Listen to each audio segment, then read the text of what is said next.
Good morning student.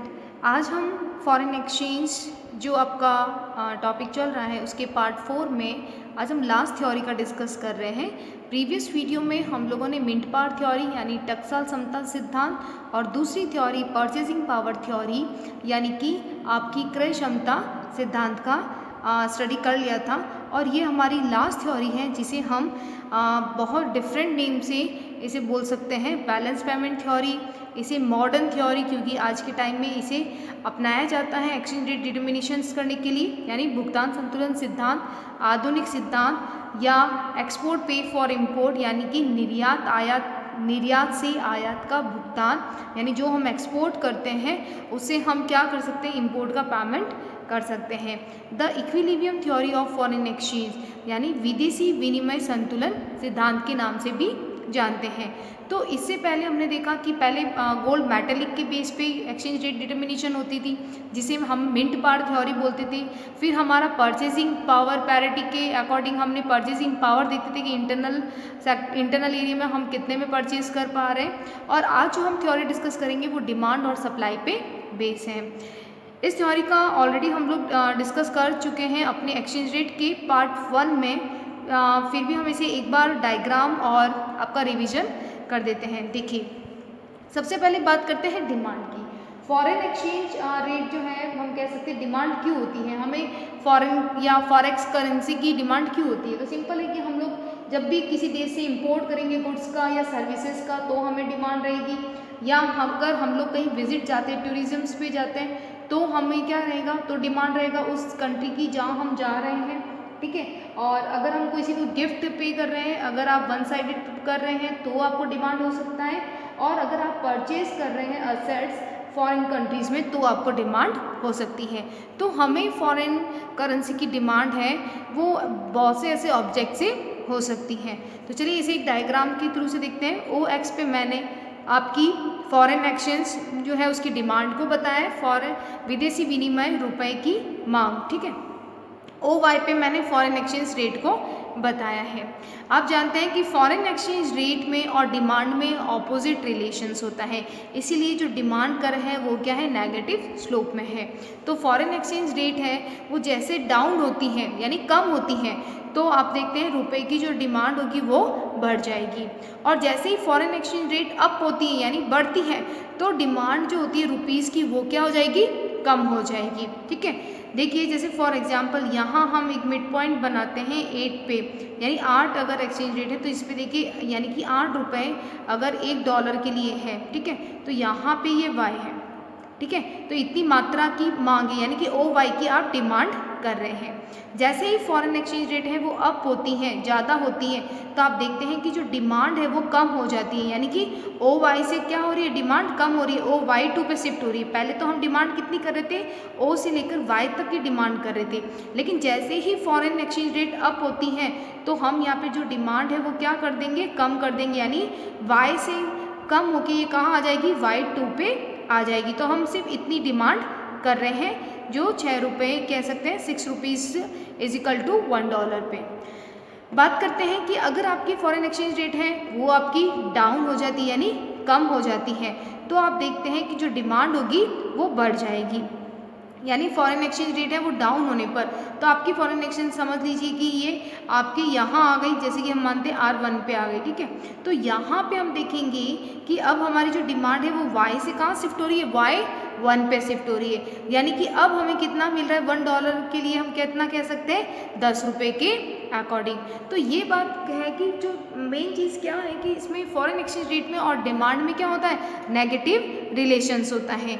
तो जैसे ही foreign exchange rate up होगी तो डिमांड डाउन हो जाएगा, और जब आपकी फॉरेन एक्सचेंज रेट डाउन होगी तो फॉरेन जो डिमांड है आपकी रुपीज़ की वो क्या हो जाएगी, अप हो जाएगी, राइट। तो ये डिमांड का फैक्टर रहेगा। बात करते हैं सप्लाई की। तो देखिए जो सप्लाई होती है मोस्टली वो क्या होगी कि हम कह सकते हैं कि विदेशी विनिमय के मनी जो मुद्रा की पूर्ति है वो उन व्यक्तियों के द्वारा की जाती है। जैसे अब फॉर एग्जांपल हम कहते हैं कि हम लोगों ने एक्सपोर्ट किया, एक्सपोर्ट ऑफ गुड्स या सर्विसेज, तो हमारे देश में फॉरेन करेंसी आएगी, सप्लाई बढ़ेगी फॉरेन करेंसी की। या अगर हमारे देश में कोई बाहर कंट्री से विदेशी लोग घूमने आते हैं तो हमारे देश में क्या होगा, फॉरेन करेंसी का फ्लो हमारे देश में आएगा। उसी तरह से एफडीआई अगर हमारे देश में होती है बहुत ज़्यादा, फॉरेन डायरेक्ट इन्वेस्टमेंट, तो हमारे देश में फॉरेन करेंसी की सप्लाई है वो इंक्रीज हो जाएगी। और फॉरेन एक्सचेंज रेट में और सप्लाई में क्या होता है, डायरेक्ट रिलेशंस होता है, direct relation between foreign exchange rate and the supply quantity of foreign exchange, यानी कि फॉरेन एक्सचेंज रेट अगर बढ़ती है तो सप्लाई भी बढ़ेगी, और फॉरेन एक्सचेंज रेट अगर डाउन होता है तो आपकी जो सप्लाई है वो भी डाउन हो जाएगी। यानी कि विनिमय दर में कमी होने पर रुपए की जो सप्लाई होगी, जो आपकी रुपए है उसकी सप्लाई भी क्या हो जाएगी, कम हो जाएगी। अगर आपकी फॉरेन एक्सचेंज रेट में वृद्धि होती है, इंक्रीज होता है, फॉरेन एक्सचेंज रेट इंक्रीज होगा तो जो रुपए की जो सप्लाई है, रुपीज़ की जो सप्लाई है वो भी क्या हो जाएगी, इंक्रीज हो जाएगी। इसीलिए इसका जो स्लोप होता है वो अपवर्ड होता है सप्लाई का, ठीक है।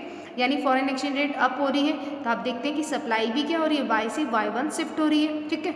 और जैसे ही आपका फॉरेन एक्सचेंज रेट R से लेकर R2 पे आ रहा है, यानी कि एक्सचेंज रेट कम हो रहा है, तो आप देखते हैं कि जो सप्लाई है वो भी Y से Y2 पे शिफ्ट हो जाएगी। क्लियर है। तो ये डायरेक्ट रिलेशंस किसका बताया, सप्लाई का और फॉरेन एक्सचेंज रेट का। अब हम बात करते हैं डिटर्मिनेशंस की, यानी फॉरेन एक्सचेंज रेट डिटर्मिनेशंस कैसे होता है। तो आप जानते हैं कि जहाँ डिमांड और सप्लाई इंटरसेक्ट होते हैं, एक दूसरे को काटते हैं, वो हमारी एक्सचेंज रेट का डिटर्मिनेशन, क्यों, क्योंकि वो ई पॉइंट इक्विलिब्रियम को या संतुलन को बताता है। तो यहाँ हमारा एस कर्व है और यानी कि सप्लाई का, और यहाँ डिमांड है, वो दोनों इंटरसेक्ट हो रहे हैं ई पॉइंट पे, ठीक है। और यहाँ हमारी फॉरेन एक्सचेंज रेट डिटरमाइंड हो गई है आर। सपोज दैट किसी कारण से हमारी फॉरेन एक्सचेंज रेट बढ़ जाती है, R से कहाँ शिफ्ट हो रही है, R2 पे शिफ्ट हो रही है। तो R2 पे शिफ्ट होने पर आप देखेंगे कि यहाँ पे हमारी जो सप्लाई है, जो R2 पे शिफ्ट होती है तो हमारी जो सप्लाई है वो सप्लाई कितनी बढ़ रही है, इतनी, यानी कि सप्लाई कहाँ बढ़ रही है, इतनी। और जबकि डिमांड कितनी है, डिमांड यानी ए पॉइंट पर देखिए आप, डिमांड सिर्फ इतनी है। तो यहाँ पे हम कहेंगे जैसे ही फॉरेन एक्सचेंज रेट बढ़ती है तो मांग में क्या हो जाती है, कमी, जो कि अभी हमने फॉरेन एक्सचेंज रेट का पढ़ा था कि फॉरेन एक्सचेंज रेट जब बढ़ती है तो डिमांड क्या हो जाता है, कम, और जो आपकी सप्लाई होती है वो क्या होती है, बढ़ती। तो क्या बिल्कुल ये डिसीजन आया कि नहीं आया, देखिए बिल्कुल प्रूफ भी हो रहा है कि जैसे ही फॉरेन एक्सचेंज रेट बढ़ी है तो डिमांड तो आपकी बिल्कुल Y3 यानी कि डिमांड इतनी कम हो गई, लेकिन जो सप्लाई है वो जरूर Y से कहाँ चली गई, Y2 पे। तो बिल्कुल फॉरेन एक्सचेंज बढ़ती है तो डिमांड कम हो रही है और सप्लाई बढ़ती है। तो ये इस रिलेशंस को बता रहा है, यानी एक्सेस ऑफ सप्लाई को। Suppose that foreign exchange rate है वो आपकी डाउन हो जाती है, तो देखिए आप R से कहाँ चली जाती है, R1 पे। तो यहाँ पे आप देखेंगे जैसे ही फॉरेन एक्सचेंज रेट है वो R1 पे आती है, तो देखिए यहाँ पे क्या करेगा, ये N पॉइंट पे, यहाँ से जैसे ही हम लेके जाएंगे इस कर्व में तो डिमांड कर्व कहाँ टच हो रहा है, N पॉइंट पे। तो यहाँ पे आप देखते हैं ये डिमांड क्या हो रही है, इतनी बढ़ रही है, और जबकि सप्लाई कर्व का है हमारा ये रहा, तो सप्लाई कर्व क्या हो रही है, कम हो रही है। तो इसका मतलब है फॉरेन एक्सचेंज रेट जैसे ही कम होती है तो डिमांड तो बढ़ेगी, यानी ऑपोजिट रिलेशन बता दिया, एक कम हो रहा है एक ज़्यादा हो रहा है, लेकिन जो सप्लाई है वो भी क्या हो रही है, कम हो रही है, ठीक है। तो ये वापस अपने पॉइंट पे, ई पॉइंट पे इक्विलिब्रियम करके इस पॉइंट पे आ जाता है। तो कहने का मतलब है कि फॉरेन एक्सचेंज रेट का जो डिटर्मिनेशंस है उसका जो सबसे बेस्ट थ्योरी है वो कौन सी है, बैलेंस, आप कह सकते हैं बैलेंस पेमेंट थ्योरी और डिमांड सप्लाई थ्योरी। अगर इस सिद्धांत का हम ओवरऑल बात करें कि सिद्धांत है क्या, तो हम कह सकते हैं कि बैलेंस पेमेंट जो थ्योरी है वो विनिमय दर का जो निर्धारण करती है, एक्सचेंज रेट का डिटर्मिनेशन करती है, वो किसके बेस पे करती है, बैलेंस, जो भी बैलेंस कह सकते हैं जो बैलेंस पेमेंट होगा उस पर ये निर्भर करती है, पूरा का पूरा डिपेंड किस पे रहती है, बैलेंस पेमेंट पे। किस पे डिपेंड करती है, बैलेंस पेमेंट पे, यानी कि भुगतान जो संतुलन होता है उस पर निर्भर करती है। फॉरेन एक्सचेंज रेट की मांग और पूर्ति के द्वारा निर्धारित होती है ये सिद्धांत। और दूसरा साथ में हम क्या कह सकते हैं कि विनिमय दर का चाहे मैं भुगतान संतुलन द्वारा निर्धारित करूं या मांग और पूर्ति के द्वारा, यानी मैं चाहे इस थ्योरी को भुगतान कह सकते हैं इसे, इस थ्योरी को अगर मैं भुगतान संतुलन थ्योरी कहूं या फिर मैं इस सिद्धांत को मांग और पूर्ति का सिद्धांत कहूं, तो भी बात क्या होगी, एक ही होगी, चाहे मैं इसे बैलेंस पेमेंट थ्योरी कहें या चाहे इसे हम डिमांड सप्लाई थ्योरी कहें, तो बात क्या होगी, इस थ्योरी के लिए एक ही होगी। भुगतान संतुलन किसी देश विदेश की जो भी वस्तुएं और सेवाओं से आयात निर्यात का संपूर्ण जो स्टेटमेंट है वो प्रस्तुत करती हैं। बिल्कुल, जो हम एक्सपोर्ट इंपोर्ट करते हैं उसका जो टोटल ट्रांजेक्शन्स होते हैं उसकी इंफॉर्मेशन ये सिद्धांत देता है। इस सिद्धांत की सबसे इम्पॉर्टेंट बात क्या होती है कि भुगतान संतुलन जो होता है का निर्यात पक्ष, एक्सपोर्ट जो पॉइंट रहता है वो हमको बताता है कि फॉरेन करेंसी की कितनी सप्लाई होगी और डोमेस्टिक करेंसी की कितनी डिमांड होगी।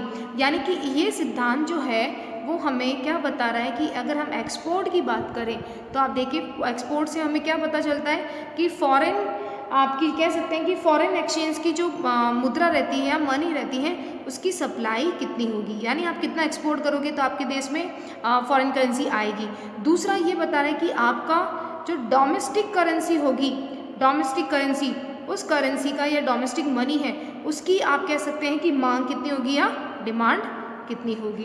तो डोमेस्टिक घरेलू मुद्रा की मांग और आप कह सकते हैं विदेशी मुद्रा की पूर्ति का जो है वो निर्यात पक्ष से बताता है। उसी तरह से अगर हम इंपोर्ट की बात करें, अगर हमने इंपोर्ट किया, अपने देश में माल को मंगवाया है, तो ये इसका बिल्कुल ऑपोजिट बात बताएगा। इंपोर्ट में क्या बताएगा, ये हमको इंपोर्ट के अंतर्गत ये हमें बताएगा कि घरेलू मुद्रा की पूर्ति कितनी और विदेशी मुद्रा की जो कह सकते हैं मांग कितनी है। तो ये बिल्कुल इसका बताएगा कि फॉरेन जो करेंसी है, फॉरेन एक्सचेंज की जो फॉरेन कंट्रीज़ की जो करेंसी है उसकी डिमांड कितनी है, क्योंकि हमें इंपोर्ट पेमेंट करना है अब उसके बदले में। और दूसरा हम कहेंगे जो डोमेस्टिक मनी है या डोमेस्टिक करेंसी है उसकी सप्लाई कितनी है।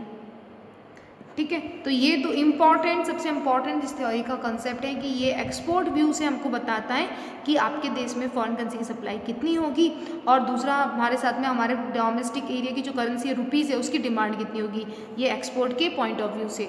और इम्पोर्ट के पॉइंट ऑफ व्यू से इसका बिल्कुल अपोजिट कि अब हमें फॉरेन करेंसी की डिमांड, यानी अब हमें पेमेंट करना है तो फॉरेन करेंसी की डिमांड कितनी, हमने कितना इम्पोर्ट किया। और दूसरा हमारे जो घरेलू करेंसी यानी कि हम कह सकते हैं डोमेस्टिक करेंसी उसकी सप्लाई कितनी है। तो ये पॉइंट है, ये पॉइंट, ये थ्योरी हमें बताती है, इन शक्तियों के द्वारा ही निर्धारित होता है इसलिए बताती है। ठीक है, उसी के साथ में हम कह सकते हैं कि जहाँ पे इक्विलिब्रियम पॉइंट मिलता है यानी ई पॉइंट, जब हमने अभी एक डायग्राम से समझा है कि ई पॉइंट वो हमारी फॉरेन एक्सचेंज रेट का एक अच्छे से निर्धारण करती है। देखिए इस थ्योरी में भी कुछ मेरिट्स हैं, कुछ कह सकते हैं डीमेरिट्स हैं। मेन तो इसका जो मेरिट है, गुण है, वो ये है कि यह विनिमय दर निश्चित करने की समस्या को सामान्य संतुलन विश्लेषण का अंग बना देती है। यानी कि इक्विलिब्रियम पॉइंट जहाँ होता है वहाँ एक्सचेंज रेट का डिटर्मिनेशन होता है, निर्धारण होता है, ये सरलता से समझा देती है। और ये indicate of many external items, ये हमको बहुत सारे ऐसे भी संकेत बताते हैं, ऐसे आइटम्स के बारे में बताती है जो एक्सचेंज रेट को इफेक्ट डालते हैं। जैसे कि आप देखते हैं कि ये बैलेंस ऑफ ट्रेड के साथ बैलेंस ऑफ पेमेंट को इंक्लूड करती है, यानी सर्विसेज को लेती है, बोरोइंग होती है, हमने कितना डेब्ट रिसीव्ड किया है, कितना डेब्ट का पेमेंट करना है, इंटरेस्ट का कितना भुगतान करना है, इन सभी जो आइटम्स होते हैं उनकी भी हमें ये जानकारी, ये सिद्धांत देता है। यानी अदर एक्सटर्नल फैक्टर जो होते हैं जो किसी भी थ्योरी में नहीं समझाए वो इस सिद्धांत में हमको बताया है। साथ ही ये क्या करता है, कंसेप्टिव सजेशन देता है, यानी रचनात्मक सुझाव भी देता है। क्या देता है कि अगर आपका एक्सचेंज रेट की वजह से बैलेंस ऑफ पेमेंट है वो सही नहीं है तो आप डी वैल्यूशन, ओवर वैल्यूशन, ठीक है, रीवैल्यूशन के द्वारा इसे एक्सचेंज रेट को ठीक कर सकते हैं या एक्सचेंज रेट में परिवर्तन ला सकते हैं। इसके साथ ही इसमें कुछ डीमेरिट्स हैं। डीमेरिट्स ये है कि ये कि कुछ ऐसी डीमेरिट्स हैं जिसमें कह सकते हैं कि ये सिद्धांत कुछ कह सकते हैं कुछ पॉइंट ऑफ व्यू से सही नहीं है। जैसे अनरियलिस्टिक एजम्पशन, ये फुल्ली यूटिलिटी यानी पूर्ण उपयोगिता की अवास्तविक मान्यता को मानती हैं। और ये कह सकते हैं फिक्स्ड बैलेंस ऑफ पेमेंट, यानी कि इस सिद्धांत में भुगतान संतुलन के जितने भी आइटम्स होते हैं डेबिट क्रेडिट को वो ये कांस्टेंट मान लेती हैं, यानी कि जो बैलेंस ऑफ पेमेंट में डेबिट क्रेडिट में जो भी मदें आती हैं, आइटम्स आते हैं, उसको ये स्थिर मानती है, ये कह सकते हैं ये थ्योरी। ठीक है, जबकि ऐसा होता नहीं है। इस सिद्धांत के अनुसार ये मानती है कि जो रॉ मटेरियल होते हैं, कच्चे माल होते हैं, वो उनका हम कह सकते हैं कि वो परफेक्टली क्या होता है, इनइलास्टिसिटी उनकी डिमांड होती है। यानी जो कच्चा माल हम मंगवाते हैं, जो मांग करते हैं, उसकी डिमांड को ये क्या मानती है, परफेक्टली इनइलास्टिसिटी, यानी पूर्णता बेलोचता मानती हैं। जबकि वास्तविकता में क्या होता है कि पूर्णतः बेरोजगार जो मांग है वो नहीं होती हैं, ठीक है। यानी कि हम कह सकते हैं खाद्यान्न की मांग या कच्चे माल के लिए तो ये वहाँ पे ये फिक्स नहीं होती, मतलब कि पूर्णतः बेरोजगार नहीं होगी। साथ ही साथ ये कहती है कि जो विनिमय दर है उसके भुगतान संतुलन के इफेक्ट, यानी कि ये सिद्धांत है वो ये बताती है कि भुगतान संतुलन से विनिमय दर तो प्रभावित होता है, लेकिन ये इसको नहीं समझा पाती है क्या एक्सचेंज रेट में होने वाले चेंज का बैलेंस जो पेमेंट होता है क्या उस पर इफेक्ट आता है, ये सिद्धांत थोड़ा नहीं बता पाती हैं। दूसरा, ये सिद्धांत बहुत से अदर फैक्टर को नहीं एक्सप्लेन करती है, जैसे पॉलिटिकल कंडीशंस होती हैं या बैंक की एक्टिविटीज़ होती हैं, या हम कह सकते हैं कि विदेशी सहायता है जो फॉरेन एड है उनकी, या बैंक की जो एक्टिविटीज़ होती हैं, इन अदर फैक्टर को ये कैलकुलेशंस नहीं करती हैं। तो अगर ओवरऑल अगर हम बात करें इस सिद्धांत का तो ये सिद्धांत दोनों थ्योरी से बेटर है। Okay, thank you.